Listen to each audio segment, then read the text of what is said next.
Abbaan kiyyaa harree tokko malee waan tokko hin qabu.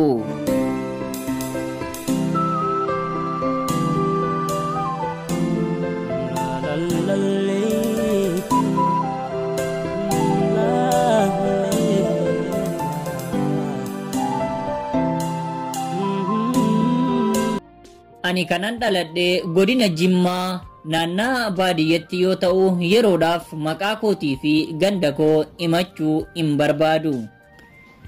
Ani kanan dhaladhe maatii harka qalleessaa fi baay'ee hiyyeessa ta'erraa yoo ta'u akkuman dhaladheen yeroo umraan koo barumsaaf ga'u maatiin koo barumsa na gashanii. Barumsa koo ergan seenee otuun addaan hin kutin abbaan koo qansiraa fi hujii humnaa hojiilee garagaraa irratti hirmaachuudhaan amma kutaa 8tti na barsiisan. Ergan barumsa koo otuun addaan hin kutin amma kutaa 8tti baradheen boodatti akkuma beekamu anis hiriyoota nan qabaa. Goddanyoota koo waliin dormi tokko keessa otuu teenyuu guyyaa tokko hiriyaan koo tokko akkas jechuudhaan natti dubbate. Eegamee hiriyaa koo ati yeroo hundumaa nu waliin deemtaa nutoo jaalallee qabnaa atoo maaliif jaalallee hin godhattu jedhee natti dubbate. Ani immoo eegaan obboleessa kiyyaa akkamittiin akkas naan jettaa otoo jireenya koo beektu an eenyuun akka ta'e otoo na beektu akkamittiin jaalallee hin godhattu naan jettaa jedheeni nan deebiseefi. Lakki maaliif akkas jettaa ati eenyu gadi eenyuunuu si hin caalu ati dargaggeessa bifaan baay'ee bareedaa ta'ee fi dargaggeessa amala qabeessa waan taateef shamarreen takkalleenuu jaalala gaafatte jennaan si argatanii osoo hin taane hundumtuu ofii isaaniiti si hawwu. Kanaafuu shamarree jaallattu hin qabda taanaan maaliif gaafii jaalalaa gaafatteenii kan kee hin godhattu jechuudhaan natti dubbate.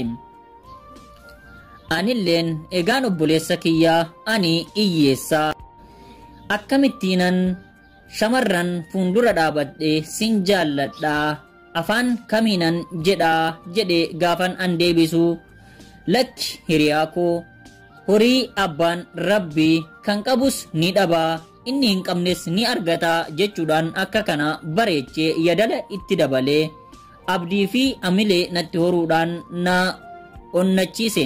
Anis jecha isaa tole obboleessa kiyya jedhee mucattii wayii achi keessaa jaalladheeni waanan jiruuf garuu jaalala gaafachuun waan natti ulfaateef gorsa hiriyaa kootii kana tole jedhee anillee mucattii baay'ee waan jaalladhuuf akkan jaalala ishee gaafadhu nan murteesse. Mucattii kana jaalala ishee gaafachuudhaaf yeroon naaf mijate akka fedha kootii naa ta'uu haa dhiisuyyuu malee gaafa ani ishee nan gaafadha jedhee gaafan ani murteesse nan gaafadha jedhu tarii ana waliin namaatu jira taha. Tarii immoo ishee waliin namaatu jira taha. Utuudhuman akka kanaan yeroon dheerate utuun jaalala hin gaafatin gara guyyaa 15 erga turreen booda guyyaa tokko immoo akka carraa ta'ee ishee kophaa ishee deemaa jirtu anis kophaa koo utuun jiru wal arganne. Guyyaa sanaa itti kalaahee nagaa ergan ishee gaafadheen boodaatti xiqqoo dhaabadhe utuudhuma natti ulfaattu afaan koo keessaa baasee akkan ishee jaalladhu itti nan hime.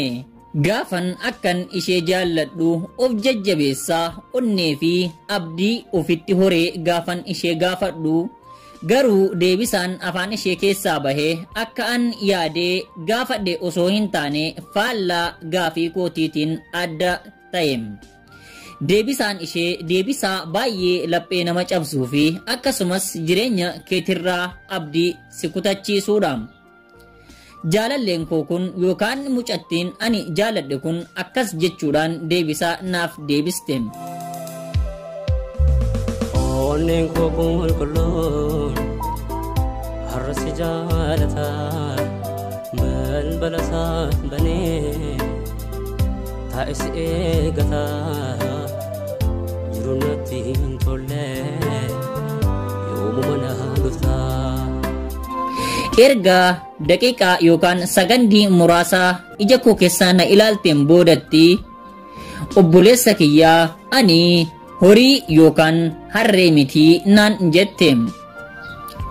Ani immoo jechi ishee kun baay'ee waan na garramee fi akkasuma gaafii waan natti ta'eef, egaa anu akka ati harree yookaan horii hin taane nan argaa beekee tanuun jaalala si gaafadhe maaliif akkas jettaa gaafan an jedhe gaafadhu. Isheenis eekaa ani harree yookaan horii miti isa baala funduratti muranii ittiin jiraachisan. Ani nama waan ta'eef nyaataa fi dhugaatii akkasuma uffata garagaraa na barbaachisa waan ta'eef ati hiyyeessaa waa tokko hin qabdu maaliin na jiraachistaa jechuudhaan natti dubbatte. Egaa gaafii ishee kanaaf deebisaa haadha buyyuu malee garuu gadda dhiisuu hin dandeenye. Erga isheen akkas jetteen boodallee xiqqoo dhaabadheen ammallee jabaadheeman itti deebi'ee lakki horiin kan qabulleen in dhabaa inni dhabelleen in argata. Horiin dhiba hin qabu maaliif akkas jettaa jedhee gaafan itti dubbadhu deebisaa tokko otoo naaf hin kennin. Daqiiqaa muraasa erga ija keessa na ilaalteen boodatti miira tuffiitiin dugda natti galtee battaluma sanatti na dhiiste na bira sokkite.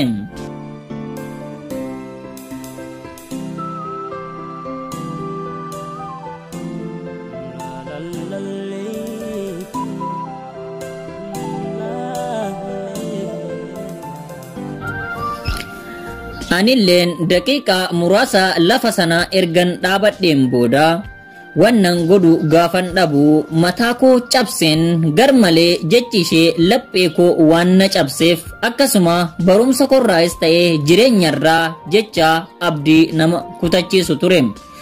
Garuu ani jabaadheeman gara mana keenyatti ergan deeme booda abbaa koo qeetti arguu hin dandeenye. Dhumarratti murteen koos akkas ture. Egaa ani biyya kana keessatti ergan nama amma kana tuffatamu ta'ee barumsa koos abbaan koos amma sadarkaa kanatti qaansiraa fi hojii humnaa akkasuma kuulii garagaraa hojjetanii waan na barsiisaniif kana booddee abbaa koos cinquu hin barbaadu.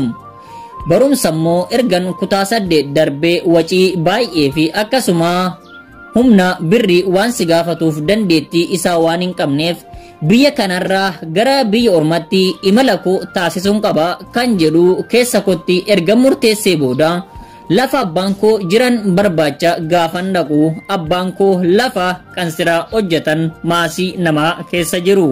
Akkuman dhaqeen abbaa koo nagaa isaan gaafadhee ergan dubbisee xiqqoo ishee bira taa'een boodatti akkas jechuudhaan abbaa koo nan gaafadhe. Egaa abbaa koo amma ani barumsa sadarkaa kana ga'utti isin humna keessaniin dadhabdanii qaansiraa natti hojjettanii akka ani barumsa koo sadarkaa kanaan ga'uuf natti dadhabaa turtanii. Ammoo haa ta'u malee barumsa kana amma xumurutti birriin ati qaansiraa ittiin hojjettu kun humna keessanis fixuu fi akkasuma isin dadhabsiisuu ta'a malee eenyunuu barumsa baratee eessa akka ga'ee hin argine. Kanaafuu imala koo akka hiriyoonni koo ijoolleen ollaa keenya abalufaan akka deemanii ofii fi maatii ofii jirjiirranitti anilleen biyya ormatti imala koo taasisee jireenya kootis ta'e akkasuma jireenya keessan jirjiiruu waan fedhuuf abbaa koo maal jettaa jedhanii nan gaafadhe. Kanaafuu ati hiriyoota kee yookaan namuma safara kana keessa irra jiru birrii amma 11,000 naa ilaali. Ani immoo ergan imala koo gara biyya ormatti taasiseen boodatti birrii isaanii hojjedhee fi nan kaffalaa fi yoo barbaadan birrii isaanii dachaa godheefillee nan deebisaa fi jedheen abbaa koo nan gaafadhe. Ergananii akkas jedhee gaafii kana abbaa koo gaafadheen boodatti abbaan koo daqiiqaa muraasa erga callisanii haasaa koo dhaggeeffataniin boodatti Akkuma jechi sila lapheena cabse jechuma lapheena cabsu gaafii koo irratti naaf deebisanii jechi abbaa kootis akkas ture gadda irratti gadda naaf dabale.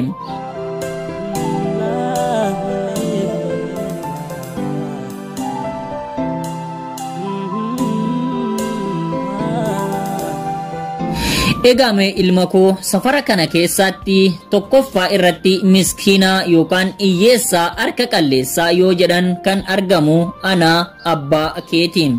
Safarri kun namni ganda kana hundi isaatu akka ani harree tokko malee hin qabne waan beekaniif namni tole jedhee birrii 10,000 natti liqeessu hin jiru. Eegame yaa ilma koo akkuma ta'een qansiraadhuma kan hojjedhe barumsa kee si ficcisiisaati. Barumsa keetti jabaadhu baradhu ani abbaan kee sin barsiisaa naan jedhanii akka an abdii koo biyya ormaa itti deemu irraa kutadhuuf na jajjabeessani.